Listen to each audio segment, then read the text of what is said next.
इच्छामि कमासमो वन्दिं गाणिज्याय निस्सिन्याय इच्छामि कमासमो वन्दिं गाणिज्याय निस्सिन्याय इच्छकार भवन सूरय सुखदम शरीर निरावार सुख संयम यात्रा निर्वहते हुए स्वामी सत्य जरूर पसाय वर्तमान योग छा कारण सभी संबंधित खामी जन्मिची अपत्यम प्रपत्यम भक्ति पाणी विनय व्यावचे आलावे संग्रामे उच्चासने समासने अंतमासने वसाय जन्मिची मच्छर विनय परिणम सुनो का गानवा तुभे जानम अहम न जानम छा धर्मला इच्छा में कमासमो वंदिम गावणिज्याय निस्सिन्याय धर्मनामी छा कारण संसम मानस देशम संदिसावे इच्छा में कमासमो वंदिम गावणिज्याय निस्सिन्याय धर्मनामी छा कारण संसम मानस पढ़ेगा छा में कमासमो वंदिम गावणिज्याय निस्सिन्याय धर्मनामी छिकार पसाय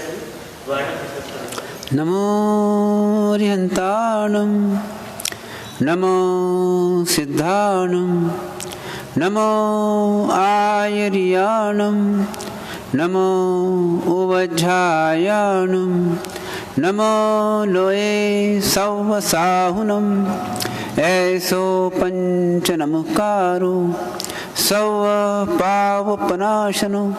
मंगलाणं च सव्येसिं परमं हवै मंगलं परमं हवै मंगलं परमं हवै मंगलम्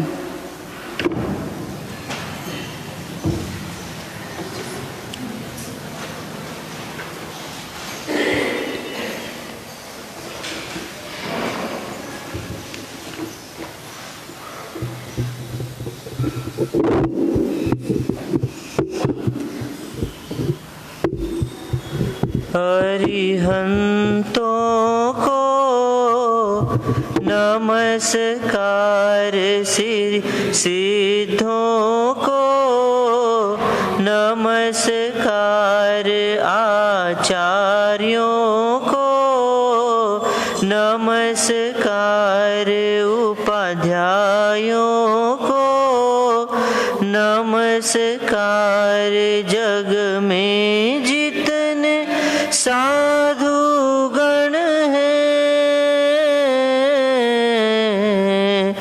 जग में जितने साधु गण हैं मैं सबको वंदूं बार बार अरिहंतों को नमस्कार श्री सिद्धों को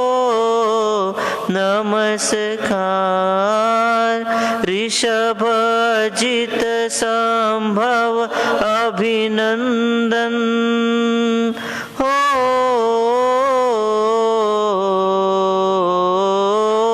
ऋषभ भव अभिनंदन सुमति पद्म सुपार्श्वजी नराय सुमति पद्म सुपार्श्वजी नराय चंद्र पुष्प शीतल से आसनमि वासु पूज्य पूजित सुरराय वासु पूज्य पूजित सुरराय विमल अनंत धर्म जस उज्ज्वल विमल अनंत जस उज्ज्वल शांति कुंतु अरमाली मनाय मुनि सुव्रत नमि नेमि पार्श्व प्रभु वर्धमान पद पुष्प चढ़ाय वर्धमान पद पुष्प चढ़ाय चौबीसों के चरण कमल में चौबीसों के चरण कमल में मेरा वंदन बार बार अरिहंतों को नमस्कार श्री सिद्धों को नमस्कार। जिसने राग द्वेष कामादि हो,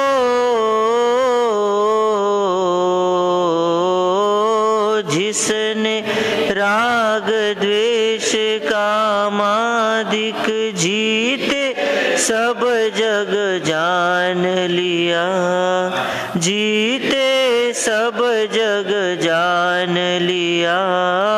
सब वो को मोक्ष मार्ग का निष्प्रिय हो उपदेश दिया, निष्प्रिय हो उपदेश दिया। बौद्ध वीर जिन हरिहर ब्रह्मा, बौद्ध वीर जिन हरिहर ब्रह्मा, या जिनेन्द्र या हो अवतार, सबके चरण कमल में मेरा वंदन होवे बार बार। अरिहंतों नमस्कार, सिद्धों को नमस्कार, आचार्यों को नमस्कार, उपाध्यायों को नमस्कार। जग में जितने साधु गण हैं, जग में जितने साधु गण हैं, मैं सबको वंदू बार बार। अरिहंतों को नमस्कार, सिद्धों को नमस्कार।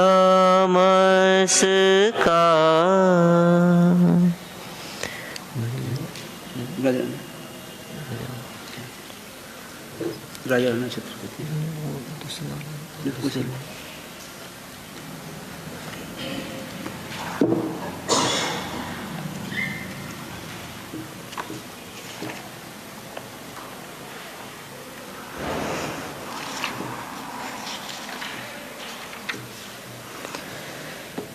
कहाँ गए चकरी जिन जीता भरत खंड सारा, कहाँ गए वह राम रु लक्ष्मण जिन रावण मारा, कहाँ कृष्ण रुक्मिणी सत्यभामा अरु संपत्ति सगरी, कहाँ गए वह रंग महल अरु सुवर्ण की नगरी। नहीं रहे वे लोभी कौरव जूझ मरे रण में, गए राज तज पांडव वन में अग्नि लगी तन में। मोह नींद से उठ रे चेतन तुझे जगावन को, हो दयाल उपदेश करे गुरु बारह भावन को, हो दयाल उपदेश करे गुरु बारह भावन को। सूरज चांद छिपे निकले ऋतु फिर फिर कर आवे, प्यारी आयु ऐसी बीते पता नहीं पावे। पर्वत पतित नदी सरिता जल बहकर नहीं हटता, श्वास चलत यूं घटे काठ जो आरे सो कटता। ओस बूंद जो गले धूप में वांजुली प्राणी, छिन छिन यौवन छीन होत है, क्या समझे प्राणी। इंद्रजाल आकाश नगर सब जग संपत्ति सारी, अथिर रूप संसार विचारो सब नर अरु नारी। काल सिंह ने मृग चेतन को घेरा भववन में, नहीं बचावन हारा कोई यूं समझो मन में। मंत्र यंत्र से नाधन संपत्ति राजपाट छूटे, वश नहीं चलता काल लुटेरा काय नगरी लूटे। चक्र रतन हल धर सा भाई काम नहीं आया, एक तीर के लगत कृष्ण की विनश गई काया। देव धर्म गुरु शरण जगत में और नहीं कोई, भ्रम से फिरे भटकता चेतन यूं ही उमर खोई। सिद्धाणम बुद्धाणम पारज्ञानम परम परज्ञानम लोकगमु ज्ञानम नमो सया सब सिद्धाणम। सभी अरिंद परमात्मा को कोटिश नमन, सभी सिद्ध परमात्मा को कोटिश नमन, सभी आचार्य उपाध्याय साधुगणों के चरणों में कोटिश नमन, चारों ही दादा गुरुदेव के चरणों में कोटिश नमन, वर्तमान के सभी गुरु भगवंतों के चरणों में कोटिश नमन। यहाँ विराजित साथी साधु महाराज, सभी भव्य श्रावक एवं श्राविका। विषय चल रहा है अपना भावना का। भावना क्यों करना? तो एक तो व्यक्ति भावना करता है भोग के लिए, खूब भोग की सामग्री मिले, पर जिसको समझ में आ जाता है कि भोग जो है रोग है, एक बीमारी है भोग, और बीमारी ठीक हो नहीं सकती भोग भोग करके। जैसे आग के अंदर आग बुझाने के लिए घी डालें तो आग बुझ जाती है क्या? थोड़ी तो बुझेगी ना। जैसे मान लीजिए आग जल रही है और थोड़ा घी डाल दिया तो उस समय क्या लगता है हमको भ्रम से कि आग ठंडी हो गई अब, पर थोड़ी देर के बाद में क्या होता है और भभक जाती है। पहले शुरू में क्या लगता है आग ठंडी हो गई अब। जब धूप वगैरह देते हैं ना घर में तो क्या करते हैं, घी डालते हैं आग के ऊपर, तो लगता है अंगारा बुझ गया अब, पर थोड़ी देर में वो जल जाता है। तो ऐसे ही संसार के विषय और भोग ये कैसे हैं? तो परमात्मा कहते हैं जैसे आग में घी डालते हैं ऐसे हैं। जितने भोग की सामग्री को भोगेंगे उतनी ही भोग की इच्छाएं और पैदा होगी और ज्वाला पैदा होगी, और ऐसा करते करते अनंत काल बिता दिया। और इसका मूल कारण क्या रहा कि हमारा मोह है, एक भ्रम है कि भोगों में सुख है, ऐसा भ्रम है कि भोगेंगे सुख मिलेगा, भोगों में सुख है, ऐसा भ्रम है। और भ्रम टूटता नहीं है, और इसलिए क्या होता है अनंत जन्म में हमने यही भोग किए और इन्हीं भोग की भावना करते रहते हैं। दिवाली आई है तो 8 दिन 10 दिन पहले से ही क्या बनाना, क्या खाना, क्या पहनना, क्या ओढ़ना चलता है। होली आई है तो क्या करना क्या नहीं करना, शादी आई है तो बराबर प्लानिंग करते हैं। तो प्लानिंग किसका करते हैं? भोग उपभोग की सामग्री का प्लानिंग करते हैं कि कैसे भोगें और कैसे उसको दूसरों को भोगने में मदद करें। मतलब करते हैं, करवाते हैं, और कोई करता है तो उसकी अनुमोदना करते हैं, और ऐसे करके हमारे अंदर भोगों की इच्छा बढ़ती जाती है। और उसका मूल कारण क्या बताया ज्ञानियों ने? भ्रम है, जिसको मोह कहते हैं। उस मोह के कारण से क्या होता है, हमारे को उस वस्तुओं के प्रति राग हो जाता है। व्यक्ति के प्रति राग हो जाता है, वस्तु के प्रति राग हो जाता है, और उस राग में फंस जाते हैं। तो इसी को निकालने के लिए यहाँ क्या बोलते हैं कि ज्ञानी क्या करते हैं, साधक क्या करते हैं, साधु क्या करते हैं कि इसकी रिवर्स भावना भाते हैं। जो रियल है उसको भाते हैं कि रियल क्या चीज़ है। वो इमेजिनरी कल्पना है कि भोग से सुख मिलेगा, ये कल्पना है, भ्रम है। उस भ्रम को तोड़ने के लिए वास्तविकता क्या है उसको देखने का प्रयत्न करते हैं। तो संसार के स्वरूप को देखते हैं कि संसार का स्वरूप कैसा है। तो भावना चल रही थी हमारी कि भैया संसार का स्वरूप जो है नित्य क्या अनित्य कैसा है। अब है अनित्य और मान लिया नित्य, क्या है, कितना बहुत बड़ा भ्रम है।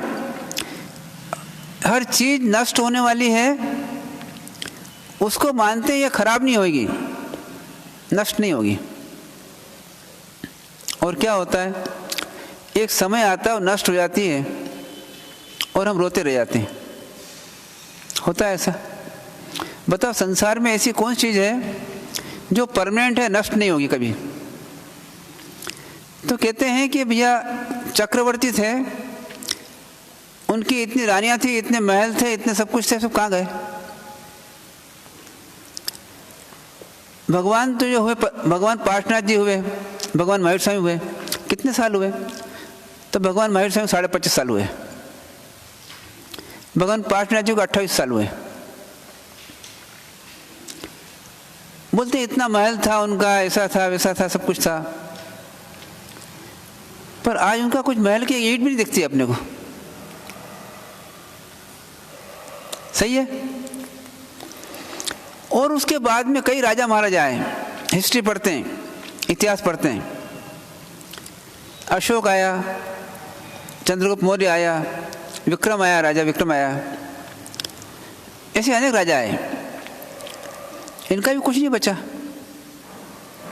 और निकट आते हैं अपन, तो बहुत से लोग कहते हैं मेरे हमारे दादाजी के पास में ऐसा था, परदादा के पास ऐसा था, ये था वो था। बहुत से लोग यहाँ पर लोहावट में रहते हैं, मतलब लोहावट में हमारा ऐसा ऐसा था। कहाँ गया वो सब कुछ है ही, बचा ही नहीं, सब ढेर हो गया। अब उसके लिए जो भी प्रॉपर्टी थी उस समय, जो वस्तु थी, व्यक्ति थे, उनके लिए कितना परिश्रम किया व्यक्ति ने। लड़ाइयाँ लड़ी, युद्ध लड़ा, कितनी मारकाट करी, कितनी मेहनत करी, पैसा बचाने के लिए खूब कोशिश करी, मकान बचाने के लिए, महल बचाने के लिए खूब कोशिश करी, पत्नी बच्चों को बचाने के लिए खूब कोशिश करी, पर कोई बचा नहीं पाया और न खुद बच पाया। रावण ने कितनी मेहनत करी बचने के लिए, लंका बनाई कि भैया कोई आ नहीं सके। कहाँ बनी लंका? समुद्र के बीच में बनाई, जिससे ये कोई भी मेरे आ नहीं सके और मेरा राज्य ले नहीं सके। मैं जाके लूट के आ जाऊं दूसरी जगह पर मेरा राज्य कोई ले नहीं सके। पर रावण की लंका भी नहीं रही और रावण भी नहीं रहा। वो क्या सोचता है रावण, मैं अजर अमर हूँ, अब मुझे मृत्यु नहीं आएगी। क्यों नहीं आएगी? कि सिर्फ एक ही पॉइंट है जहाँ से मर सकता हूँ मैं, और वो किसी को मालूम नहीं है, इसलिए मेरी मृत्यु नहीं आई कभी, कोई मार नहीं सकता मेरे को। इसलिए खूब दिल खोल करके पाप करता था, जो भी करना था, कि कोई मार नहीं सकता मेरे को। और फिर उसके साथ में माया थी कि माया से चाहे जो कर सकता है वो, ऐसी विद्या थी। इतनी सब विद्या होने के बाद में, विद्या प्राप्त करने के बाद में भी बताओ, न तो उसकी विद्या रही, न उसका कुछ अस्तित्व रहा, न कुछ सामग्री रही। सोने की लंका थी, आज मिट्टी की हो गई। तो संसार में कितना परिश्रम करना। तो ज्ञानी क्या बोलते हैं, कोई भी चीज रहने वाली नहीं है परमानेंट। इसलिए क्या करो, इनके प्रति राग और द्वेष को निकाल दो, मोह को निकाल दो, कि भैया ये रहेगी और मैं इनसे सुखी हो जाऊंगा। तो इसलिए क्या बोलते हैं कि संसार पूरा कैसा है, अनित्य है। तो चलो अनित्य है तो क्या करें। तो दूसरा पॉइंट आता है, हम किसी की शरण ले लें तो वो तो हमारा बचा देगा ना। कोई देवी देवता की शरण ले लें, कोई मंत्र तंत्र की शरण ले लें, माता पिता भाई बहन पति पत्नी बना दें। कई लड़कियों ने चक्रवर्ती के साथ शादी करी कि चक्रवर्ती है तो ये तो हमें सुरक्षित रख लेगा ना, पर चक्रवर्ती चला गया। आज सबसे बड़ा क्या होता है, कोई भी लड़की शादी करती है तो क्यों करती है कि मेरी लाइफ सिक्योर हो जाएगी। माता पिता क्या सोचते हैं, अच्छा लड़का ढूंढो, हमारे लड़के के जीवन से सिक्योर हो जाएगा, सुरक्षित हो जाएगा, यही सोचते ना। अच्छा पैसे वाला ढूंढो, अच्छा पढ़ा लिखा ढूंढो, कमाने वाला ढूंढो, जिससे कि हमारी बच्ची जो है आराम से रहेगी और सुख से रहेगी। पर क्या होता है, कभी पैसा चला जाता है, कभी पढ़ाई चली जाती है, और कभी वो खुद चला जाता है। क्या सोच सही है गलत है? चाहते हैं सिक्योर, सब चाहते हैं, जितने लोग हैं वो सब चाहते हैं हमारी लाइफ सिक्योर रहे, बिल्कुल सुरक्षित रहे, ढूंढते रहते हैं कैसे सुरक्षित रहेगी, जीवन अच्छा बीते और सुरक्षित रहे, ये चाहते हैं। पर किसी का जीवन सुरक्षित नहीं है।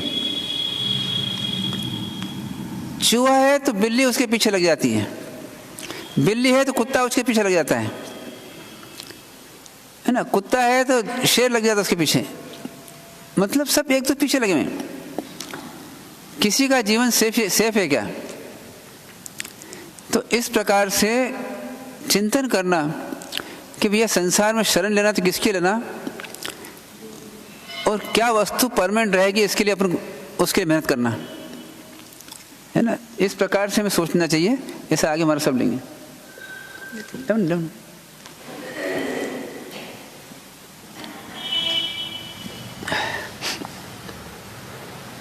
अरहन्तो भगवन्त इंद्र महिता सिद्धाश्च सिद्धि स्थिता आचार्या जिन शासनोन्नति करा पूजा उपाध्यायका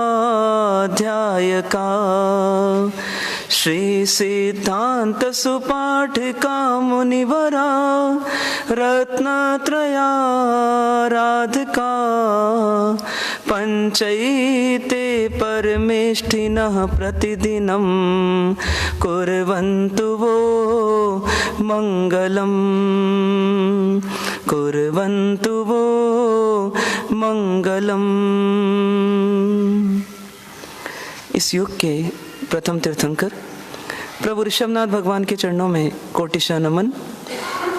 परंपरा से हुए सभी अरिहंत परमात्माओं के चरणों में कोटिशा नमन। अनंत अनंत सिद्धात्माओं को नमन। मोक्ष मार्ग के साधक समस्त आचार्य उपाध्याय एवं साधु भगवंतों के चरणों में कोटिशा नमन। परम पूज्य परम उपकारी सतपथ प्रदर्शक गुरु भगवंत के चरणों में कोटिशा नमन। उपस्थित आदरणीय मुनि भगवंत, धर्म प्रेमी बंधुओं, माताओं एवं बहनों, चातुर्मास काल के बाद पुनः भावनाओं के माध्यम से आप हम सब तत्व का चिंतन कर रहे हैं। चिंतन की इस कड़ी में पहली अनित्य भावना है, दूसरी अशरण भावना है।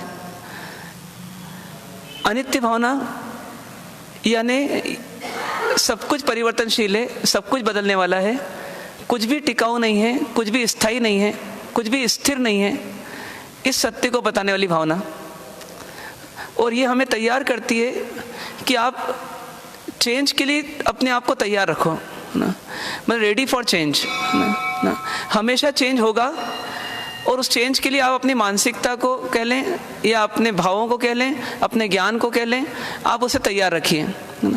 कभी भी कोई भी कैसा भी कितना भी चेंज हो सकता है ना, उस चेंज को स्वीकार करें। तो आचरण भावना क्या कहती है कि जब चेंज होगा तब आपके पास बहुत कुछ इंतजाम है और आप सोच रहे हैं कि इन सब इंतजामों के बल पर मैं चेंज को रोक लूँगा या मेरे मन मुताबिक कर लूँगा ना, जैसा मैं चाहता हूँ वैसा चेंज करूँगा, जैसा नहीं चाहता हूँ वैसा नहीं होने दूँगा। तो ये संभव नहीं है, क्योंकि जिनका बल है आपके पास, जिनकी ताकत पर आपको विश्वास है ना, वो वास्तव में आपको मौके पर सहयोग देने वाले नहीं हैं ना, शरण देने वाले नहीं हैं। इस सत्य को बताने वाली भावना जो है वो आशरण भावना है ना। तो इसी का एक उदाहरण चल रहा था कि एक वो मुनिराज हुए ना जिन्होंने श्रेणिक महाराजा की दृष्टि को ही बदल दिया। वो मुनिराज कहाँ मिले, कैसे मिले? तो श्रेणिक महाराजा वन प्रदेश में भ्रमण के लिए गए और वहाँ पर उन्होंने देखा कि जहाँ पूरा मनोरम दृश्य है, वन प्रदेश है हरा भरा, और इंद्रियों को उत्तेजित करने वाला यहाँ संयोग है, और वहाँ पर एक मुनिराज जो हैं, जो बहुत तेजस्वी हैं, युवा हैं, और वहाँ पर विराजित हैं। तो उनको देख करके एक आकर्षण हुआ कि इस वन में इतना मनोरम दृश्य है, इतने मनोहर वातावरण है, और उसके बावजूद ये जो मुनिराज हैं ये आखिर यहाँ क्या कर रहे हैं? क्या इंद्रियों के विषयों का भोग करने आए हैं? तो नहीं, ये तो ध्यान में लीन है ना। और इनकी शांति जो है अंदर में है वो बाहर तक दिखाई दे रही है ना। मतलब एक हमारी स्थिति होती है कि जब हमारा मन अशांत होता है तो कोई व्यक्ति देख करके बोलता है, भाई क्यों टेंशन में दिख रहा है तू आज, क्या हो गया तुझे ना, कोई समस्या आ गई क्या? मतलब तन जो है वो मन का प्रतिबिंब है ना, मन की तस्वीर को दिखाने वाला एक माध्यम है ना। इस तन के माध्यम से खुशियां भी दिख सकती है और इस तन के माध्यम से गम भी दिख सकते हैं। तो जो मुनिराज थे इतने शांत थे, इतने प्रसन्न थे, इतने आनंद चित्त थे कि उनका आनंद जो है मानो ओवरफ्लो हो रहा है और वो तन के माध्यम से अभिव्यक्त हो रहा है। तो एक तरफ श्रेणिक महाराजा जिनके पास दल बल परिवार सब कुछ था, इतना बड़ा मगध का साम्राज्य था, और दूसरी ओर क्या स्थिति थी कि एक वो मुनिराज जिनके पास कुछ भी नहीं था ना, जिनके पास ना कोई साथी था ना कोई संगी था, और एकमात्र वही थे। लेकिन फिर भी श्रेणिक महाराजा के पास इतना दल बल परिवार था, फिर भी उनके जीवन में उतनी शांति नहीं थी। उससे कई गुना अधिक शांति उन मुनिराज के चेहरे पर दिखाई दे रही थी। तो सोचिए क्या स्थिति बनी होगी कि जैसे एक फूल के नज़दीक है ना एक व्यक्ति पहुंच जाता है, क्योंकि उसको मालूम रहता है कि जब फूल इतना सुंदर है तो फूल की महक कितनी सुंदर होगी। तो उसी प्रकार श्रेणिक महाराजा उनकी ओर खींचे चले आए, और स्थिति कैसी बनी कि श्रेणिक महाराजा उनको एकटक होकर देख रहे हैं और मुनिराज जो हैं बिल्कुल ध्यान में लीन हैं। उन्होंने मुनिराज से प्रभावित होकर के उनकी प्रदक्षिणा दी, प्रदक्षिणा देकर के उनको वंदन किया, और जैसे ही वंदन किया तो योग सहयोग से मुनिराज की नज़र भी खुली, और खुल करके उन्हें देखा कि सामने इतने बड़े सम्राट खड़े हैं। अब देखिए यहाँ पर हमारे को चिंतन करना आचरण भावना का ना, कि एक तरफ श्रेणिक महाराजा के पास कोई कमी नहीं है, और एक वो मुनिराज हैं जिनके पास कल के लिए भी कुछ व्यवस्था नहीं है। किसको प्रसन्न रहना चाहिए? किसको आनंद में रहना चाहिए? श्रेणिक महाराजा को आनंद में रहना चाहिए, क्योंकि उनके पास सब कुछ है ना। जिसकी अपने को आस है, जिसकी अपने को प्यास है, वो सब कुछ उनके पास है कि नहीं है? अपने से ज़्यादा था कि नहीं था ना? ये तो इतिहास में बहुत पुरानी घटना नहीं है, ये तो इतिहासकार ही मानते हैं कि श्रेणिक सम्राट हुए ना, और भगवान महावीर के समय हुए ना। और ये भी निश्चित है कि भगवान महावीर के भक्त थे, वो उनके प्रति न्योछावर थे। तो सोचिए कि श्रेणिक महाराज के पास कोई कमी नहीं थी, इतना बड़ा ऐश्वर्य था, इतना बड़ा साम्राज्य था। प्रसन्न किसको रहना चाहिए? श्रेणिक महाराज को प्रसन्न रहना चाहिए। और मुनिराज को कैसा रहना चाहिए? मालवा में बोलते हैं हावला काबला, है ना। मतलब क्या कि हड़बड़ में मेरा क्या होगा, मेरा क्या होगा, मेरा क्या होगा, ऐसी चिंताओं से ग्रस्त रहना चाहिए उनको ना। क्योंकि कल की व्यवस्था नहीं है, आज की व्यवस्था नहीं है ना, शाम को क्या होगा, अभी क्या होगा, आसरा कुछ नहीं है, भोजन की व्यवस्था नहीं है ना। कोई हिंसक जानवर आ जाए तो क्या होगा ना, कभी शेर निकल जाए तो क्या होगा, कभी रात में सांप निकल जाए तो क्या होगा ना। जंगल पूरा भरा हुआ है जंगली जानवरों से, और गांव का आता पता नहीं ना, कितने माइल पर गांव आएगा और वहाँ गोची आहार मिलेगा ना मिलेगा, क्या होगा। लेकिन उनको शांति दिख रही थी अपने उनके चेहरे पर। तो ऐसा कैसे हुआ होगा? क्या संभव है? क्या संभव है क्या ऐसा कि व्यक्ति के पास कोई व्यवस्था नहीं है फिर भी शांति है, और दूसरा वो व्यक्ति इसके सब व्यवस्था है फिर भी अशांति है? ऐसा हो सकता है क्या? बताइए, तो हमारी अशांति का संबंध किससे है? हैं? किससे? जितनी अधिक सामग्री उतनी अधिक शांति, उतनी अधिक अशांति। तो फिर घर क्यों भर रखे हैं सबने?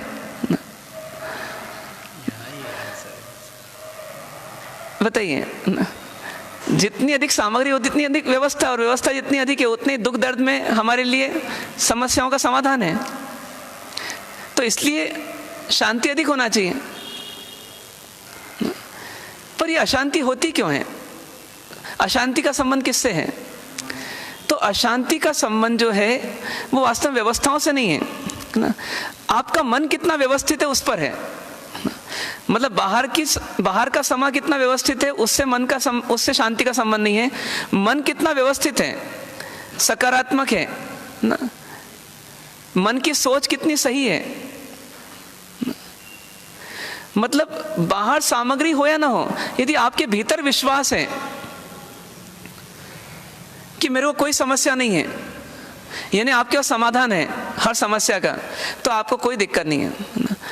मान लीजिए कि सुबह सुबह रायपुर स्टेशन रुकना है, अपने को उतरना है, कहीं बाहर से आ रहे हैं और 9 बजे वहाँ उतरेंगे, फिर 11-12 बजे तक यहाँ आएंगे और उसके बाद चौका चूल्हा चालू करेंगे और फिर व्यवस्था होगी पूरी।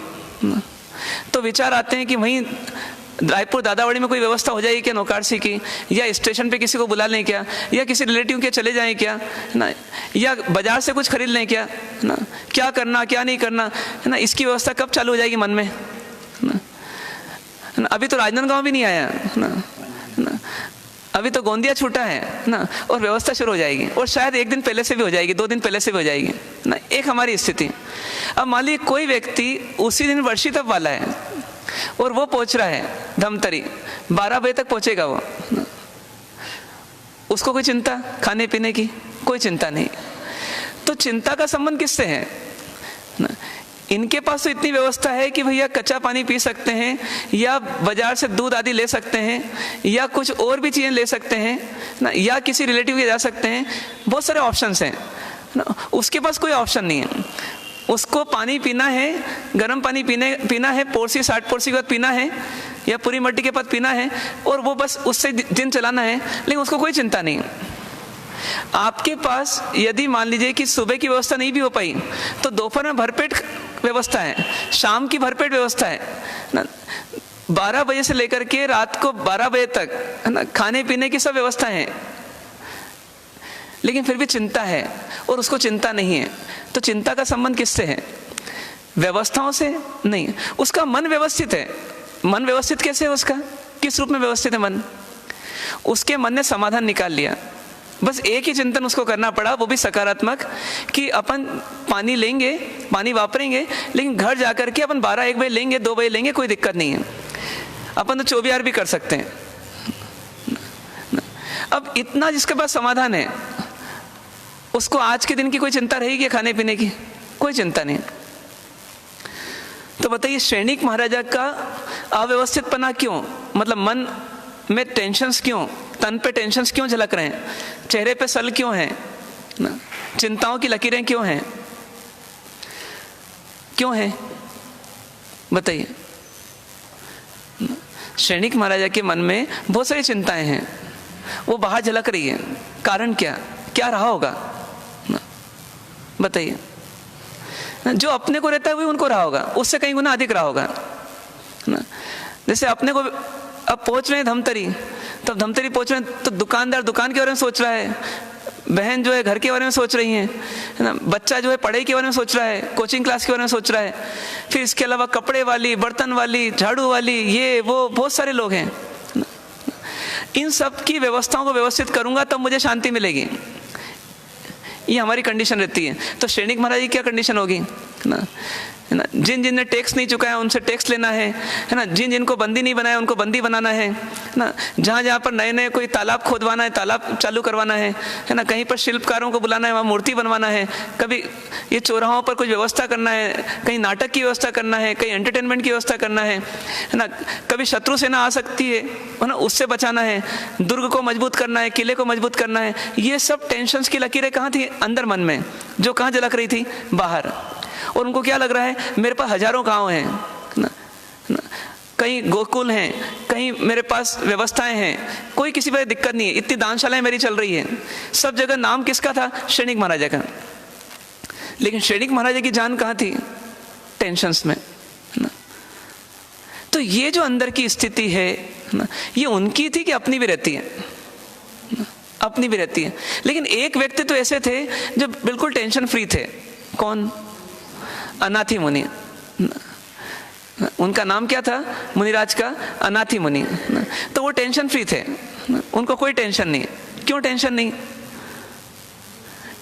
क्योंकि वही फॉर्मूला लगाना पड़ेगा, उनके मन में समाधान था।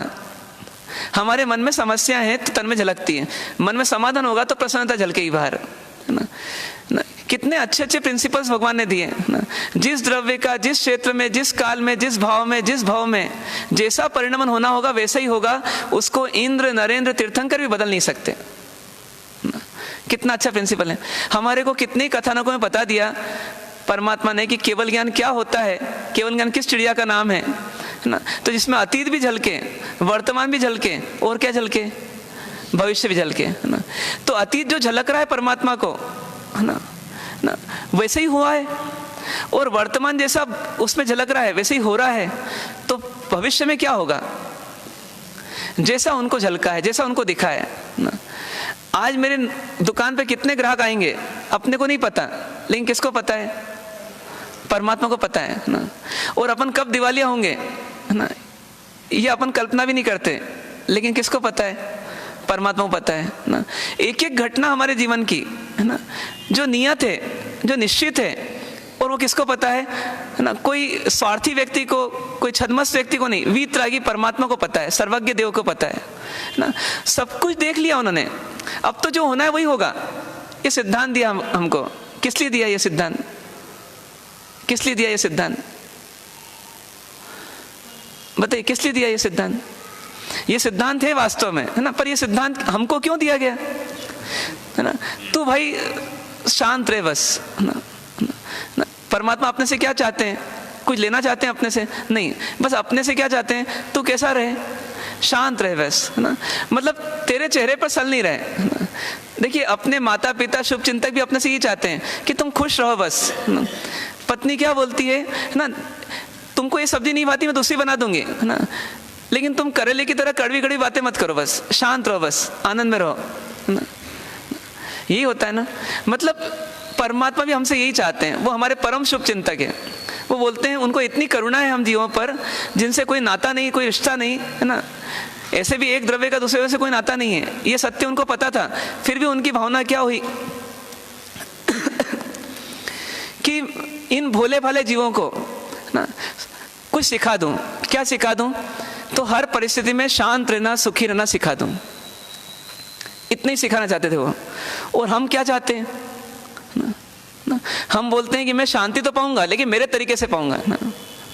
पहले सबको अशांत करूंगा फिर शांति पाऊंगा, उसके पहले मेरे को शांति नहीं मिलेगी। परमात्मा का तरीका हमको नहीं पसंद है, इसलिए हम क्या करते हैं, रोज रोज नए नए कुछ उठापटक करते रहते हैं, है ना, कुछ उधेड़-बुन करते रहते हैं ना। जो हो रहा है उसको एक्सेप्ट कभी नहीं करते हैं, और जो नहीं हो रहा है या नहीं होना है उसी की कल्पना करते रहते हैं, उसी का पुरुषार्थ करते रहते हैं, और उसी में रमते रहते हैं और रोते रहते हैं। होता है ना ऐसा। ये एक सिद्धांत बताया आपको। क्या सिद्धांत बताया कि जिस द्रव्य का जिस क्षेत्र में, जिस काल में, जिस भाव में जैसा होना है वैसे ही होता है, उसको इंद्र, नरेंद्र और तीर्थंकर परमात्मा भी बदल नहीं सकते। ये सत्य है ना। लकीर देख करके यदि ज्योतिष जी बता देते हैं कि भैया इसकी उम्र लगभग 80 साल रहेगी या इसके यहाँ पर घात आएगा ना, तो जब लकीर भी बताती है तो परमात्मा तो केवल ज्ञानी थे, उनको तो स्पष्ट झलक रहा था। और इसलिए तो परमात्मा को पता पड़ा कि आदिनाथ भगवान ने बता दिया कि 24वें तीर्थंकर कौन होंगे। तो ये बताया कैसे, किसके बल पर, तो भविष्य तो था, निश्चित था ना। हम नहीं जान रहे इसलिए हम बहुत उहापोह करते रहते हैं, लेकिन वास्तव निश्चित था। तो हर सिद्धांत, ये तो एक एग्जाम्पल हुआ, ऐसा हर सिद्धांत परमात्मा का कहाँ ले जाता है, हमारे को उस सत्य से परिचित कराता है जिस सत्य के माध्यम से हमारे जीवन में हमको शांति मिले। क्यों? क्योंकि अंदर समाधान हो गया। अंदर समाधान हो गया। कोई व्यक्ति आपके यहाँ बीमार हुआ ना, यकाएक बीमार हुआ, आज तक बीमार नहीं हुआ, आपने डॉक्टर के पास दिखाया, डॉक्टर ने बोला कि मुझे कोई शंका है, शायद कैंसर है। अब कैंसर है ना, ये सुना, एकदम धक्का लगा, इनको कैंसर कैसे हो सकता है ना। लेकिन डॉक्टर ने कहा कि मानो या ना मानो है ना, ये कैंसर होना चाहिए, फिर भी आप जांच करवा लो। 5-7 दिन में जांच की रिपोर्ट आ गई और निश्चित आ गया कि अब कैंसर है। लेकिन 7 दिन में हमारी मानसिकता सेट हो गई कि इनको कैंसर अब होगा तो फेस करना है अपने को। और 7वें दिन जैसी रिपोर्ट आई तो धक्का उतना नहीं लगा, हाँ ठीक है, थोड़ी कल्पना थी कि शायद नहीं हो, लेकिन वो पता पड़ गया कि अब है कैंसर, तो एक्सेप्ट करा मन ने, अब क्या कर सकते हैं सोचा।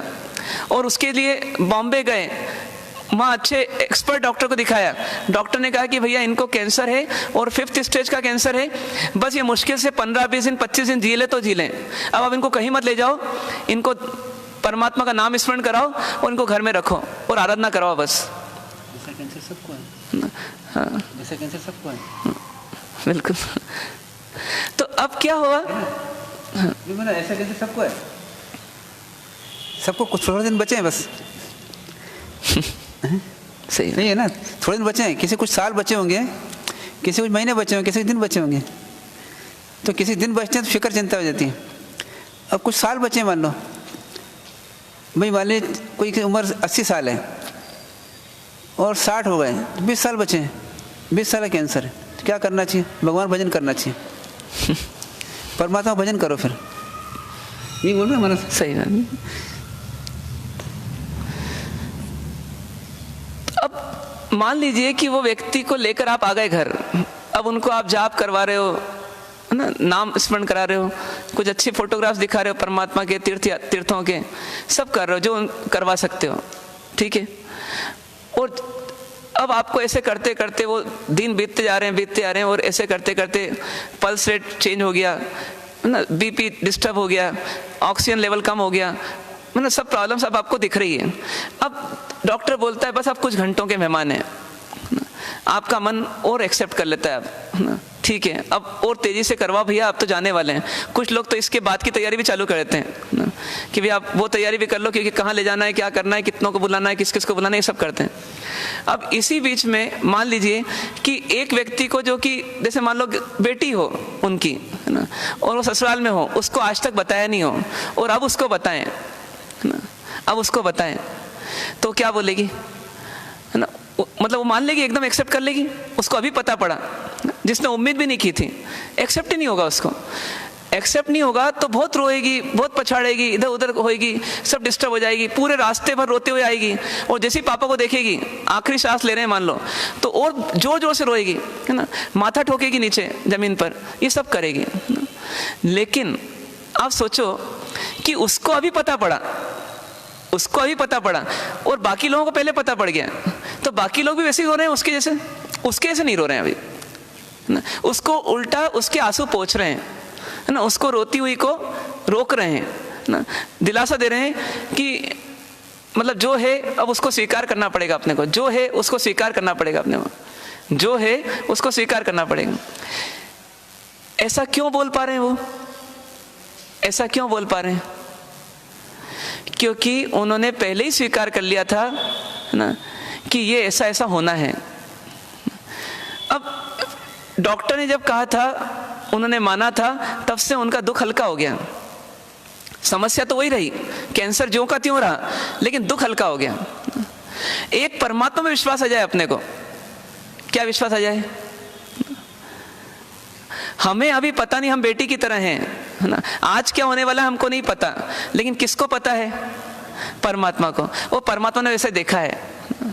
यदि परमात्मा में विश्वास आ जाए, उनके केवल ज्ञान में विश्वास आ जाए ना, एक अंदर में आस्था आ जाए कि ये क्यों झूठ बोलेंगे कि मेरे को केवल ज्ञान है, ये क्यों झूठ बोलेंगे मुझे भविष्य भी दिख रहा है, क्यों गणधर आदि भगवान हम ऐसा प्रचार करेंगे कि इनको केवल ज्ञान था, इस केवल ज्ञान में 3 लोक और 3 काल झलक रहे थे, क्या मिलेगा इनको? कुछ नहीं मिलेगा। लेकिन ये सत्य था, इसीलिए तो ये बता पाए। जब सत्य था, जो होना है वो होगा, तो फिर मैं चिंता क्यों कर रहा हूं, मैं तनाव क्यों पाल रहा हूं? आज यदि आपके घर में आग लगना होगी तो आप रोक पाओगे क्या? एक्सेप्ट करना पड़ेगा। आज यदि बेटी भाग जाना होगी तो बेटी को रोक पाओगे क्या? एक्सेप्ट करना पड़ेगा। यदि आज किसी को घर में हार्ट अटैक आना होगा तो आएगा, कोई रोक नहीं पाएगा। सिर्फ हमें पता नहीं ना, इसलिए हमें झटका लगेगा। ये अनाथी मुनि बिल्कुल स्वस्थ थे, एकदम शांत थे, प्रसन्नचित्त थे। क्यों? अब आप उत्तर दे सकते हो क्या? क्या उत्तर आएगा? इतनी शांति ऐसे निर्जन वन में कैसे? किसके बल पर? किसके बल पर? उनका वही सिद्धांत था। क्या सिद्धांत हुआ? जिस द्रव्य का जिस क्षेत्र में, जिस काल में, जिस भाव में जैसा परिणमन, यानी जैसा परिणमन, परिवर्तन, अवस्था का रूपांतरण जैसा होना होगा वैसा ही होगा, वैसा ही हुआ था और वैसा ही हो रहा है और वैसे ही होगा। इसे कौन नहीं बदल सकते?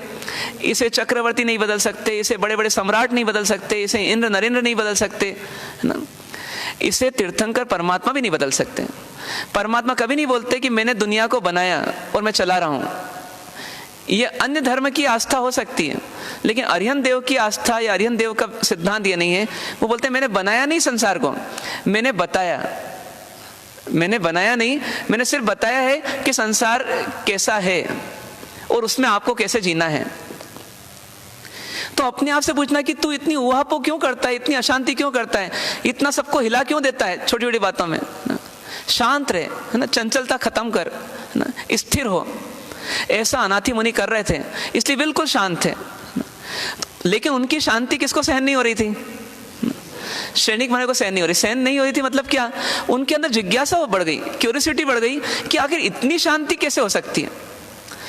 तो उनको वंदन करके जैसे उन्होंने आंख खोली तो उनसे प्रश्न किया कि हे मुनिराज, है ना, आप इतने तेजस्वी हो, इतने युवा हो, है ना, इतने सुंदर हो, है ना, ऐसे आपकी कद काठी जो है इतनी मजबूत है ना, अभी तो समय किसका है? ये भरी जवानी किसके लिए है? तो भोगों के लिए है ना, भोग और उपभोग के लिए है ना। संसार इतना सुंदर, इसमें इतनी अथाह सामग्री, है ना, रूप की, रस की, गंध की, स्पर्श की, सब लुभावनी चीजें, और आप यहाँ आकर के बैठे हो। क्या बात है? क्यों ऐसा किया आपने? क्यों मुनि बन गए आप? अभी भी आस्था है कि बुढ़ापे में दीक्षा लेना चाहिए, उस समय भी कहीं ना कहीं रही होगी। तो वो क्या बोलते हैं मुनिराज कि हे महाराज, मतलब हे राजन, वास्तव में मैं अनाथ हूं, मैं अनाथ हूं ना, इसलिए मैं यहां पर आया हूं। तो श्रेणिक महाराज को तरस आ गया। किस पर आ गया? कि एक इतना सुंदर, इतना सुडोल, इतना मजबूत, है ना, इतना बुद्धिमान दिखने वाला, इतना तेजस्वी दिखने वाला कोई ना कोई राजकुमार होगा ये, है ना। तो ऐसे व्यक्तित्व को यदि अनाथ होना पड़ा तो लाचार होकर के इस संयम धारण कर लिया है, दीक्षा ले ली है, तो इसको मैं अपने पास ले लूं, इसके दुख को दूर कर दूं। बताइए, ये दया थी कि नहीं थी? ये दया बोलेंगे ऐसे कि नहीं बोलेंगे? इसको करुणा बोलेंगे या नहीं बोलेंगे? है ना। मन पसीज गया उनका, उनको देख करके, है ना, चेहरा उदास हो गया कि मेरे राज्य में, है ना, जब सब जगह इतना आनंद है तो इस जीव को इतना दुख क्यों, इतना कष्ट क्यों, इतना भयंकर कष्ट क्यों आया कि इसको यहां तक आना पड़ा? तो क्या कहते हैं कि तुम घबराओ मत, तुम घबराओ मत ना, मैं तुम्हारे को इतने गांव देता हूं, तुम उन गांवों को चलाना, ना, मैं इतना बड़ा गोकुल देता हूँ, गायें देता हूँ, तुम उन गायों को पालना, ना, तुमको किसी प्रकार की तकलीफ नहीं आएगी। मतलब मेरी प्रजा है तो उसको सुखी करने का कर्तव्य किसका? मेरा। तो एक व्यक्ति भाग करके दीक्षा ले लेता है तो उसको वापस क्या कर लूं? अपने राज्य में ले लूं। तो उसको बोला कि घबराओ मत, तुम इतना बड़ा गांव संभालना, तुम्हारे को किसी प्रकार के दुख दर्द नहीं रहेंगे। वो राजा तो राजा होता है, जिस पे मेहरबान हो जाए, है ना, उसको माला माल कर दे। तो क्या किया, है ना, उनको बहुत सुंदर सुंदर ऑफर दिए, अच्छी हवेली में रहना, अच्छी शानो शौकत में जीना, है ना, खूब नौकर चाकर रहेंगे और इतने गांव रहेंगे, उसकी जागीर आएगी, सब होगा, कोई दिक्कत नहीं तुम्हारे, ना, आराम से सुख भोगना। उम्र सुख भोगने की है और तुम सुख भोगना। तो क्या बोलना चाहिए मुनिराज को? चलो चले, क्या बोलना चाहिए? क्या बोला होगा उन्होंने? बोले मैं तो अनाथ हूं लेकिन तुम भी अनाथ ही हो। अब श्रेणिक महाराज को एकदम तेवर चढ़े होंगे ना, क्यों? क्योंकि मैं इस पे तरस कर रहा हूँ, दया कर रहा हूँ, है ना, मैं मेहरबान हो गया, मतलब ये निहाल हो गया ना, लेकिन ये मेरे को अनाथ बोलने वाला कौन होता है? तो वापस बोलते हैं मैं अनाथ कैसे ना, तुमने मुझे अनाथ कैसे कहा? तो उन्होंने अपनी पूरी राम कहानी बताई ना। क्या बताई? जो अपन ने उस दिन चर्चा की थी कि एक समय था, ये कहाँ थे? अपने महल में थे ना, और इनको आंखों की वेदना आई, इन मुनिराज को, और उस आंखों की वेदना का असर इतना हुआ कि मस्तक तक हिल गया, मतलब पूरा दहा फैल गया, और ऐसा लगा कि सब मेरे आसपास हैं, बड़े बड़े वैद्यराज आकर के थक गए, मेरे माता पिता मुझ पर मेहरबान हैं, मेरी पत्नियां मेरी सेवा कर रही है, मेरे बच्चे मेरे लिए रो रहे हैं, सब कर रहे हैं, लेकिन मुझे ठीक नहीं कर पा रहे। मतलब कितना असहाय हूं मैं। सहायता करने वाले सहायता करना चाहते हैं लेकिन सहायता नहीं कर पा रहे। तो उनको उस समय भान हुआ था कि देखो, यदि इस संसार में इतना सब मिलने के बाद में भी मेरे दुख को कोई ले नहीं सकता, शेयर नहीं कर सकता, मुझे अकेले अपने दुख को झेलना है, कष्ट को पाना है, तो फिर इस संसार में किसकी शरण में रहूं मैं, और क्यों रहूं किसी की शरण में? तो वो जीव जो है वो वहां से निकल कर क्या बन गया? वो मुनिराज बन गए, देव गुरु धर्म की शरण में चले गए और मुनिराज बन गए। तो ये बोलते हैं कि श्रेणिक महाराज बोलते हैं मैं अनाथ कैसे, तुम प्रूव तो करो। तो वो अपनी राम कहानी बताते हैं कि देखो ऐसा ऐसा मेरे पास भी सब कुछ था, लेकिन जब परिस्थिति बिगड़ी है ना और विपत्ति आई तो उस समय कोई मेरे को सुख दे नहीं पाया, कोई मुझे बचा नहीं पाया, इसीलिए मैं आज यहां आ गया। तो श्रेणिक महाराज क्या सोच रहे होंगे? श्रेणिक महाराज सोचते हैं कि यही स्थिति तो मेरे साथ भी है ना। जब इनके पास इतना सब कुछ था तो मेरे पास भी बहुत कुछ है ना, लेकिन बहुत कुछ होते हुए भी जब इनका कुछ नहीं रहा और इनको समय पर कोई काम नहीं आ पाया तो मुझे कौन काम आएगा? तो ऐसा विचार करते हैं, इधर वो विचार करते हैं, लेकिन फिर एक विचार आता है ना कि उस समय अनाथ थे तो अभी भी तो अनाथ ही हैं, अभी कौन से अनाथ हो गए?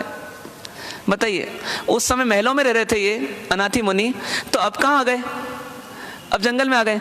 तो उस समय सुविधाएं जो मिल रही थी उसको भी छोड़ दिया, तो क्या अब यहाँ आकर के सुविधाएं मिल गई क्या? ना, यहाँ आकर गारंटी मिल गई क्या कि अब दुख नहीं आएगा, दर्द नहीं आएगा? अब तो दुख दर्द को क्या कर लिया यहाँ आकर के ना, और बढ़ा लिया, कई गुना अधिक बढ़ा लिया ना। तो श्रेणिक महाराज क्या सोच रहे हैं? मानो हम होते तो क्या सोचते कि इससे तो हम ही ठीक हैं, इनकी जैसी लाचारी से तो हम ही ठीक हैं। लेकिन फिर एक प्रश्न उठा। क्या प्रश्न उठा? कि इनको इतना आनंद कैसे है ना, इनके चेहरे पे इतनी प्रसन्नता कैसे?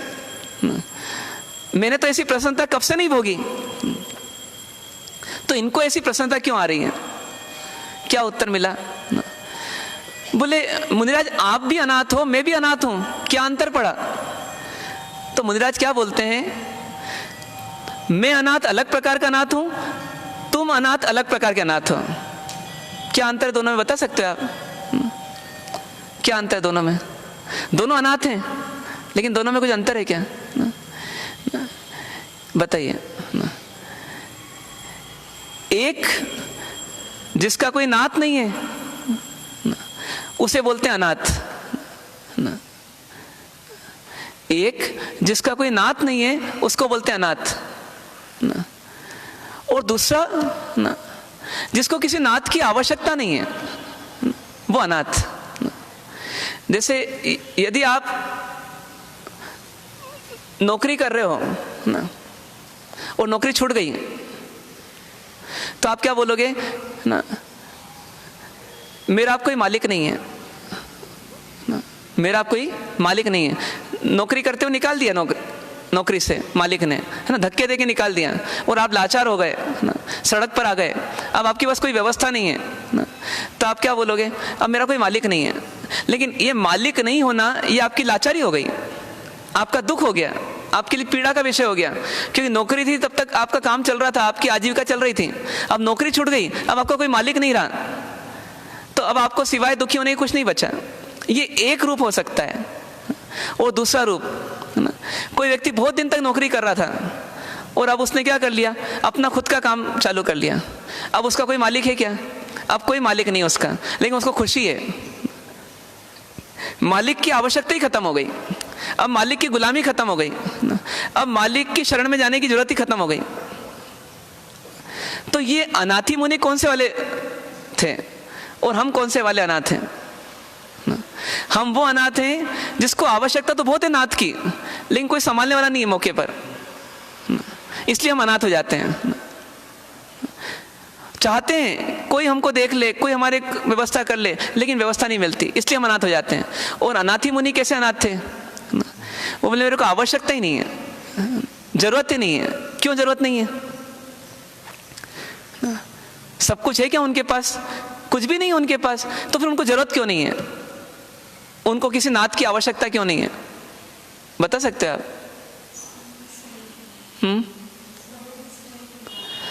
उनके पास नाथ की आवश्यकता क्यों नहीं है? क्योंकि वो स्वयं ही नाथ हैं, वो स्वयं ही नाथ हैं। नाथ मतलब स्वामी, नाथ मतलब परमात्मा, नाथ मतलब कोई परम ऐश्वर्यवान। तो उनको मिल गया कोई नाथ। कौन मिल गया नाथ? कोई दूसरा नहीं, बल्कि देखा जब निज अंतर को, कुछ और नहीं, क्या हूं मैं? भगवान हूं मैं। मतलब उन्हें किसको देख लिया? उन्होंने इस संसार से दृष्टि हटा करके कुछ समय के लिए कहाँ ले गए ना? अपने में ले गए। मैं कौन हूं और मैं कैसा हूं? सोचिए, अरबपति व्यक्ति हो ना, और उसका बच्चा यदि गुम हो जाए कहीं पर और किसी भिखारी के हाथ लग जाए और वो रोज भीख मांगने लग जाए, और एक समय आए 10 साल के बाद वो भीख मांगने में एक्सपर्ट हो जाए, रोज के 25-50-100 रुपए इकट्ठा कर ले ना, भगवान के नाम पे दो, मालिक दे दो, मालिक दे दो, मालिक दे दो, ऐसा कर रहा है। और 10 साल के बाद यदि उसके पिताजी कभी भीख देते देते पहचान लें, अरे सिर पे निशान मेरे बेटे का था, सिर पे निशान मेरे बेटे का था, और उसको पहचान लें और उसकी तहकीकात कर लें कि कौन था, कैसा था, कहाँ से मिला, क्या हुआ, समझ में आ जाए, अरे मैंने जहाँ घुमाया था वहीं तो ये मिला, और उसको कहाँ ले जाएं? अपनी हवेली में ले जाएं। अब हवेली उसके अंदर नहीं घुसी, लेकिन उसके मन में कोई बात घुस गई। क्या घुस गई? अब भीख मांगेगा वो कि नहीं मांगेगा? क्यों नहीं मांगेगा वो भीख? क्योंकि भीख उसको मांगना है, इसके पास कुछ है नहीं ना। जिसके पास सब कुछ है उसको भीख मांगने की जरूरत क्या है ना? तो वो क्या देखता है, मैं अरबों का मालिक है ना, अब मुझे किसी की आवश्यकता नहीं भीख मांगने के लिए, भीख देने के लिए ना। क्यों? क्योंकि अब मेरे को जरूरत ही नहीं है। तो ऐसा जब हम संसार से दृष्टि हटाते हैं और स्व पर ले जाते हैं, तो हमें कौन मिलता है यहाँ पर ना? अपनी आत्मा मिलती है। अब आप बोलेंगे आत्मा तो बहुत बार सुन लिया है ना, आत्मा मिलती नहीं है। आत्मा मिलने के लिए हमारे को क्या करना पड़ेगा? अपने चंचलता के लेवल को कम करना पड़ेगा, अपने संसार की रुचि को कम करना पड़ेगा, है ना। जितनी अंदर तरंगे चलेगी संसार की, उतनी आत्मा क्या हो जाएगी? दूर हो जाएगी। लेकिन अनाथी मुनि ने क्या करा? अपने मन को शांत रख करके, संसार से दृष्टि हटा करके कहाँ ले गए? स्व में ले गए। और स्व के स्वरूप को जब देखा तो महसूस क्या किया कि ये आत्मा कैसी है? ये अनंत शक्तियों की स्वामी है ना। ये ज्ञान क्या है, ये दर्शन क्या है, चारित्र क्या है? अपन क्या बोलते हैं इसको? रत्न है। ये परमात्मा ने इनको संज्ञा किसकी दी कि ये रत्न है। इसीलिए रत्न त्रय की आराधना मतलब क्या? ज्ञान, दर्शन, चारित्र की आराधना। और ऐसे कितने गुण है आत्मा में, रत्नों के समान ना। तो अनंतों गुण है, ये सब आत्मा की शक्तियां हैं ना। इसको किसने पहचान लिया? यदि शेर आ जाए तो किसको खाएगा? आत्मा को खा जाएगा? आत्मा को नहीं खाएगा, फिर किसको खाएगा? शरीर खाएगा। और सांप आ जाए और डस ले तो किसको डसेगा? और पूरा जहर फैल गया, किस में फैलेगा? शरीर में फैलेगा, आत्मा में नहीं फैलेगा ना। तो आत्मा की निकट ही तो आया था शेर या सांप, तो क्यों नहीं खा पाया वो आत्मा को? बताइए, क्यों नहीं खा पाया? शेर के दांत थोड़े कमजोर थे, फिर हाँ, आत्मा अजर अमर है। किसकी आत्मा? अनाथी मुनि की। किसकी आत्मा? सबकी। सबकी कि मेरी? हैं? सबकी ना कि मेरी? अनाथी मुनि किसकी आत्मा देख रहे थे? सबकी। सबकी देखें तो वो उनको मज़ा नहीं आया, है ना। जब आप बैंक में बहुत सारे लोग कैश निकलवाते हैं, आप कौन सी गड्डी गिनते हो? दूसरे की, किसकी गड्डी गिनते हैं? आपको आनंद कौन सी गड्डी का आता है? कई लोगों की रसोई है ना, स्टॉल पे भारी भीड़ है ना, ठीक है ना। अब गुपचुप खाना है ना, कौन से गुपचुप का आनंद गुपचुप लेते हो आप? कौन से गुपचुप का आनंद? जो आपके मुंह में जा रहा है ना, उसका आनंद लेते हो, बाकी सबको भूल जाते हो। उस समय जब माँ भी खाती है ना और बहुत भूखी हो ना, तो बेटा नीचे हो 2 साल का, वो खड़ा हो, है ना, तो उसको खिलाते खिलाते माँ के मन में भी क्या आते हैं, मुंह में भी क्या आती है ना, पानी आता है। तो क्या करती है फिर, है ना, उस बेटे को भी गोंड करके किसको खिला देती है? स्वयं खा लेती है। तो आनंद आता है उसको, है ना। बेटे को खिलाने का आनंद आता है, लेकिन उससे अधिक आनंद किसका आता है? खुद को खाने का आनंद आता है। तो आप सोचो कि ऐसे कैसे अनाथी मुनि किसको देख रहे थे? सिर्फ और सिर्फ इस संसार में वो एक को देख रहे थे, एक के ऐश्वर्य को देख रहे थे, एक की अनंत शक्तियों को देख रहे थे। वो कौन थी? वो स्व आत्मा थी, निज आत्मा थी, है ना। इसलिए बोलते हैं, देखा जब अपने अंतर को, कुछ और नहीं भगवान हूं मैं, है ना। पर्याय भले ही पामर हो, अंदर से प्रभुतावान हूं मैं, है ना। मतलब ये देह आदि कुछ भी आ जाए, लेकिन मेरी प्रभुता नहीं जाती, है ना। ये संसार में किसी भी कीचड़ में रहना पड़े, है ना, लेकिन आत्मा का वैभव कम नहीं होता। ऐसा जिसको समझ में आ गया, है ना, वो आत्मा की अनंत शक्तियों में संतुष्ट हो जाता है, और उसको कोई खौफ नहीं रहता, कोई भय नहीं रहता, कोई पीड़ा नहीं रहती। भूख लग रही है, आपको भी लगती है, उनको भी लगती है। ऐसा नहीं कि उनको कम लगती है, आपको ज़्यादा लगती है, लेकिन उनको एहसास होता है, आपको भी होता है। आप उससे एकदम प्रभावित हो जाते हो, हाहाकार कर देते हैं, है ना, हंगामा कर लेते हैं। इतनी देर हो गई, अभी तक नहीं हुआ, अभी तक नहीं हुआ, कब मिलेगा भोजन, कब मिलेगी नौकारसी, कब होगा पढ़ना, और वो मस्त रहते हैं, है ना। आदिनाथ भगवान के भीतर में पेशेंस कितना था? कितने दिन का था? जब पहली बार दीक्षा ली और भिक्षा नहीं मिली, तो कितने दिन का पेशेंस था?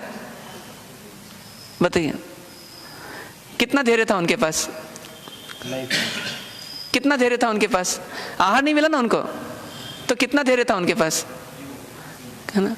बताइए, 400 दिन तक का नहीं, 400 दिन तक का तो कहानी में दिखा कि उसके उनका क्या हो गया, पाड़ना हो गया, लेकिन उनका पेशेंस कितना था, उनका धैर्य कितना था।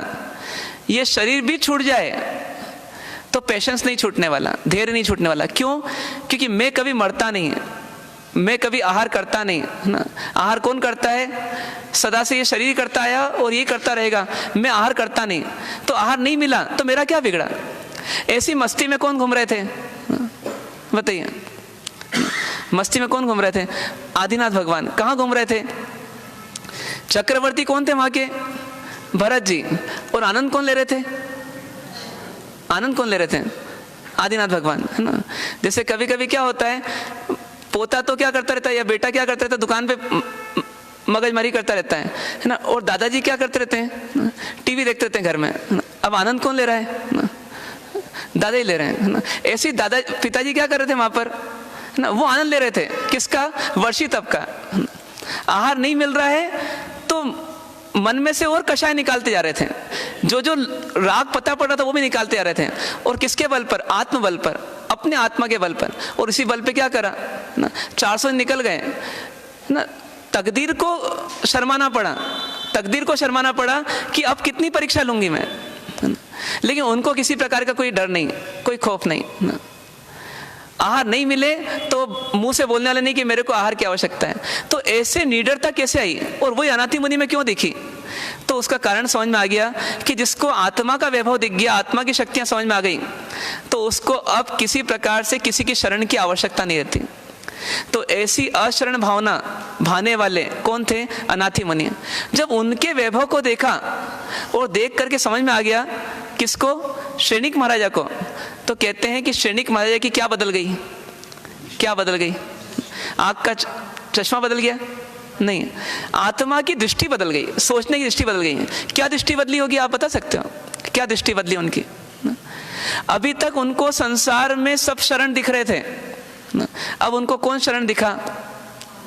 कि हे जीव, है ना, इस महाभयंकर समुद्र में, भव सागर में, ये तुझे खुश रहना है, प्रसन्न रहना है, आनंद में रहना है, तो कोई बचाने वाला नहीं है। यहाँ मगरमच्छों की कमी नहीं है ना, है ना, यहाँ वेल की कमी नहीं है ना, यहाँ खाने पीने वालों की कमी नहीं है ना। लेकिन तुझे इस भव सागर में आनंद से रहना है, तो तेरी नौका को तिराने वाला एक ही है कोई। वो कौन है? वो तू स्वयं है ना। तू स्वयं ही तेरा नाथ है। ऐसा हम भी यदि सोचेंगे तो हमको असीम शांति मिलेगी, असीम शांति मिलेगी। और नहीं सोचेंगे तो ये भाव चला जाएगा और फिर एक दिन पछताएंगे। किस बात के लिए पछताएंगे? कि देखो मौका अनमोल मिला था और चूक गए ना, मौका अनमोल मिला था और चूक गए। वो शालीभद्र जी है ना, माता के आने पर धन्ना जी और शालीभद्र जी दोनों तपस्या कर रहे थे और माँ आई, और माँ के आने पर माँ के राग में, माँ की ममता में किसकी आँख खुल गई? शालीभद्र जी की आँख खुल गई ध्यान करते करते। मतलब स्व आत्मा के वैभव को भूल करके वो किस में आ गए? वो संसार में अपनत्व भाव ले आए, संसार में आत्मीयता ले आए और अपनी असली आत्मीयता को भूल गए। तो क्या हुआ? उनको सर्वार्थ सिद्धि में जाके रुकना पड़ा, मुक्त नहीं हो पाई वो आत्मा। और धन्ना जी क्या हो गए? उसी भाव में मुक्त हो गए। किसके बल पर? उन्हें आंख नहीं खोली। आंख नहीं खोली मतलब क्या था? संसार नहीं दिखा तो उनको क्या दिख रहा था? उनको स्व आत्मा का वैभव दिख रहा था। तो ऐसी आत्मा का वैभव दिख जाए ना, संसार में बहुत कुछ है लेकिन सब खोखला है, और जिसमें सब कुछ है वो आत्मा है और वो एकमात्र है और वो हमारी है, वो हमारा स्वयं का वैभव है। तो उसको जो पहचान ले, बस उसको माला माल होते देर नहीं लगती। अनाथी मुनि की प्रेरणा पाकर के श्रेणिक महाराज की दृष्टि बदल गई, उनको सम्यक दर्शन हो गया और अनाथी मुनि वहीं के वहीं रहे। वहीं के वहीं रहे मतलब उसी जंगल में रहे, लेकिन क्या करते रहे? अपनी आत्मा का मंगल करते रहे। तो हमको चिंतन करना कि एक तरफ आत्मा है, एक तरफ पूरा संसार है ना, किसके प्रति हमारा झुकाव होना चाहिए? किसके प्रति होना चाहिए बताइए? आत्मा की ओर कि संसार की ओर? किसकी ओर होना चाहिए ना? क्या बोलते हैं? दलबल देवी देवता माता पिता परिवार मरती वीरिया जीव को कोई न राखन हार, है ना। मतलब चक्रवर्ती के चक्रवर्ती भी लाचार हो गए आखिरी में।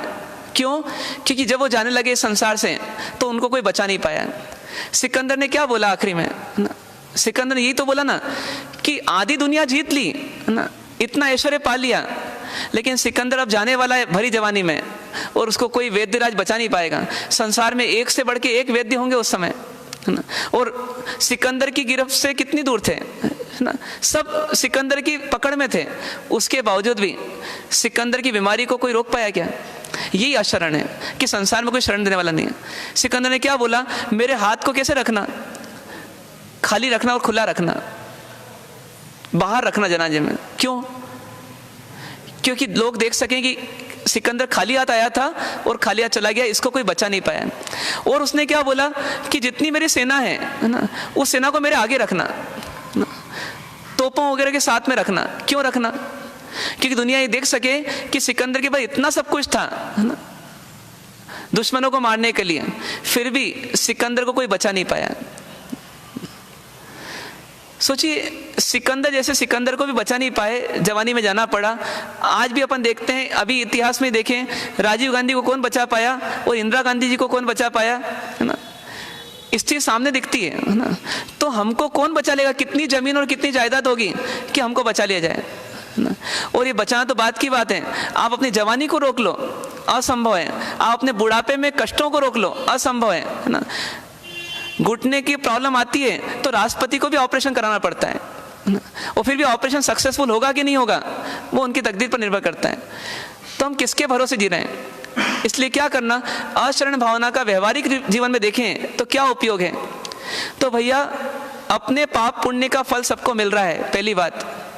इसलिए क्या करो, तो भरोसे में मत जियो ना। जो व्यक्ति अशरण भावना को सही रूप में स्वीकार कर लेता है, वो क्या करता है, वो उपयोग कर लेता है कभी मौका आने पर दूसरों का, लेकिन उन पर डिपेंड नहीं होता, उन पर निर्भर नहीं होता ना। जैसे अपन कई बार बोलते हैं ना, गाली देते हुए बोलते हैं, वो ड्राइवर नहीं आया ना, उसको बुलाया सुबह, अरे भैया वो नहीं आया, ये तो हो सकता है, लेकिन आप उस पर निर्भर हो गए ना, ये आपकी असमझ है, ना समझिए ना, आप डिपेंड क्यों हो गए ना। कभी धोबी नहीं आती, हम दुखी हो जाते हैं ना, कभी बर्तन वाली नहीं आई, हम डिपेंड हो जाते हैं, दुखी हो जाते हैं। ये सब दुखी नहीं होना। किसी की शरण के लिए हमारे को भीख नहीं मांगना ना। मिले तो मानना पुण्य का उदय है और उसका उपकार है, इसलिए मिल गया, पर वो मिलेगा ही, आगे कल्पना नहीं करना। कल्पना की तो दुखी होंगे ना। किसके बल पे जीना? तो संसार में देखा जाए तो दो के बल पे जीना। यदि जी सको तो अपनी आत्मा के बल पे जीना, और नहीं जी सको तो कम से कम पुण्य के बल पे जीना। पर आप सोचो कि मैं दुनिया को सेट कर दूंगा और दुनिया को मेरे हिसाब से कर लूंगा, तो संभव नहीं है। पुण्य में होगा तो आपको व्यवस्था मिल जाएगी, और नहीं मिली तो समझ जाओ पाप का उदय है, तो किसी का दोष नहीं है उसमें ना। मैंने ही पाप किए थे तो मेरे को आज ऐसी व्यवस्था मिल रही है। तो किसी से शिकायत नहीं, किसी से अपेक्षा नहीं, और अपेक्षा की उपेक्षा हो तो क्रोध नहीं। पत्नी ने गुस्से में आकर के आज भोजन नहीं बनाया, पति को क्या करना चाहिए? पति को क्या करना चाहिए? तो पति एक ही काम करे कि भैया मैं ही बना लूंगा जो बनाना है ना, वो पत्नी को भी खिला दूंगा, पर लड़ाई नहीं करूंगा, झगड़ा नहीं करूंगा, है ना, डिपेंड नहीं होगा ना। मतलब एक अपने व्यक्तित्व में ऐसा आत्मविश्वास भरना कि देखो जो मिलना है वो पुण्य और पाप के हिसाब से मिलेगा, वो मेरे हाथ में आज नहीं है, तो इसलिए जो मिला, जितना मिला, जैसा मिला, उसको क्या कर लूं, मैं स्वीकार करूं। और फिर भी आत्मा को तो कुछ नहीं चाहिए, इसलिए आत्मा को तो मूल में अपने को संसार की शरण से ही मुक्त करना है और आत्मा की शरण में लाना है। तो ऐसे भावों के साथ जीने का प्रयास करें तो वास्तव में हम अशरण भावना में जिएंगे, और अशरण भावना हमारे को दुखी करेगी कि सुखी करेगी? तो जितना इतनी निर्भरता कम होती जाएगी, उतनी उतनी आत्मा क्या होती जाएगी, सुखी होती जाएगी। तो ऐसा प्रयास आपको हमको सबको करना। इन्हीं भावों से विराम। ओम शांति शांति शांति। सहजानंदी शुद्ध स्वरूपी हूँ अविनाशी आत्म स्वरूपी, देह मरे छे हूँ નથી मरतो, हूँ अविनाशी आत्म स्वरूपी, सहजानंदी शुद्ध स्वरूपी हूँ अविनाशी आत्म स्वरूपी, देह मरे छे हूँ નથી मरतो, हूँ अविनाशी आत्म स्वरूपी, सहजानंदी शुद्ध स्वरूपी हूँ अविनाशी आत्म स्वरूपी, देह मरे छे हूँ નથી मरतो, हूँ अविनाशी आत्म स्वरूपी। पचखंड दिव्या उपवास सूर्य हो गए अपन बच के तीन पर अस्तम खाई सुनतम पाण हर पोर्सिम 60 पोर्सिम बच के नत नवणम सहसगण पच्छन कलम सुनतम वोसरी पोर्सी 60 पोर्सी एकासना व्यासना इमिल निवि ओगर सुनोकार सिम पोर्सिम 60 पोर्सिम बच गई चौवन पर अस्तम पाणम खाई सुनत नवणम सहसगण पच्छन कलम दिशा मन सुदा अमिलम निवि बेगे बच गई नत लेवल में किसी सोंकत बचन वोसरी। पंच परमेष्टि भगवंत पंच परमेष्टि भगवंतों को भावपूर्वक वंदन। सुबह का स्वाध्याय 6 बजे से 7:30 बजे तक होगा। रात्रि में श्रावकों के लिए स्वाध्याय 8:15 बजे से होगा। प्रवचन प्रतिदिन 9 बजे से होंगे। 9, 10, 11 दिसंबर को 18 अभिषेक पूज्य श्री की पावन निष्ठा व विधिकारक श्री अरविंद भाई इंदौर वालों द्वारा होगा। नकरे बाहर सूचना पटल पर लिखे हुए हैं, जिन्हें भी लाभ लेना हो वो अपना नाम लिखा देवे। सामूहिक गुरुवंदन। स्वामी कमाशनो वंदे स्वामी जय निशिकाय स्वामी कमाशनो वंदे स्वामी जय निशिकाय नमस्कार। भगवान सुधारी सुतम शरीर लीलावास शरीरम यात्रादि करके स्वामी देवर पसाय वर्तमान युग कमाशनो वंदे स्वामी जय निशिकाय अच्छा कार्य समीसा भगवान नवोत्तमी अत्यंत रायम हमें खामे इच्छा हमें रायम जब की अपत्यम प्रत्यम भक्ति माने ने विदते अलावे सनातन उच्चासने समासने अंतर्भाषा परिभाषा जंकीची मध्य विनय परिणाम सुखोपाठ भैरवपाठ वेद समापदा धर्म लाभ सबको। चत्तारि मंगलम अरिहंता मंगलम सिद्धा मंगलम साहु मंगलम केवली प्रणतम मंगलम। चत्तारि लोकोत्तमा अरिहंता लोकोत्तमा सिद्धा लोकोत्तमा साहु लोकोत्तमा केवली प्रणतम लोकोत्तम। चत्तारि शरणं पवजामि अरिहंते शरणं पवजामि सिद्धे शरणं पवजामि साहु शरणं पवजामि केवली प्रणतम धम्मं शरणं पवजामि। सर्वमंगल मांगल्यं सर्वकल्याण कारणं प्रधानं सर्वधर्माणां जैनं जयति शासनम्।